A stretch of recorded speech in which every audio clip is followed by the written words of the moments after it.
Tonight, we're taking a trip to Ciao Trattoria, Pasco's sole Italian restaurant, where Chef Jesse says just being able to cook is nothing short of a miracle. It was a bold move opening an Italian restaurant in the heart of Pasco, where Mexican cuisine is the most prominent. We got a whole lot of naysayers like, what are you doing? But nonetheless, a year after opening, Ciao Trattoria is thriving. Chef Jesse Ayala and his wife Suzanne started with a restaurant in Prosser and then the Ciao Wagon. Did very, very well, kept it going for a long time. Last summer, they were approached by their now landlord, pitching the idea of a restaurant in this space. At first it was like, yeah, no, we're not doing that.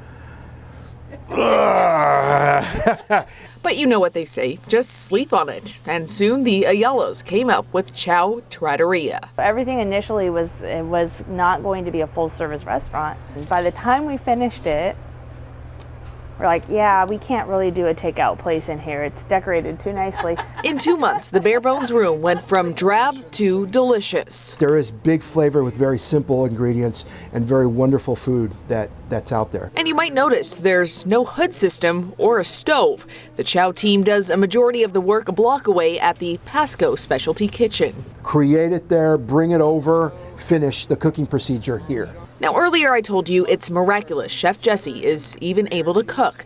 To understand why, we have to rewind to fall of 2020.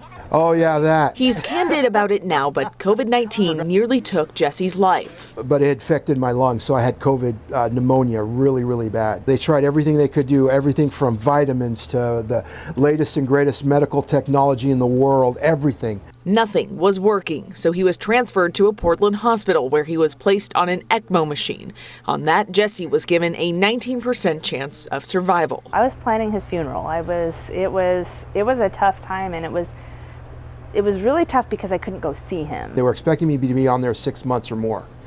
But I did it in 2 weeks, 2.5 weeks. Jesse says he wasn't even sure he'd ever return to cooking. Had to learn walking, breathing, talking, how to use my hands again.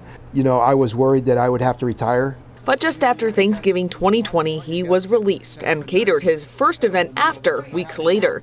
Today, the chef says he has some lingering effects, but mostly gratitude to be alive. It's pretty weird to think, okay, so what if I had stopped doing what I do? What if I hadn't have made it? I mean, there's so many what ifs, but you know, first and foremost, I thank God for it.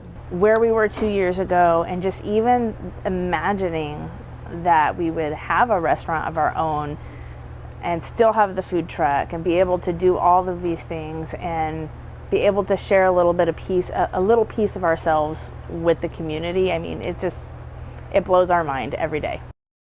Chef Jesse and Suzanne have big plans for the future, one of which includes renovating the basement of the restaurant, adding a commercial kitchen, cooking classes, and an event space. I don't know about you, Jason, but I am starving after watching that. I am starving as well. So Chef Jesse, we wish you the very best.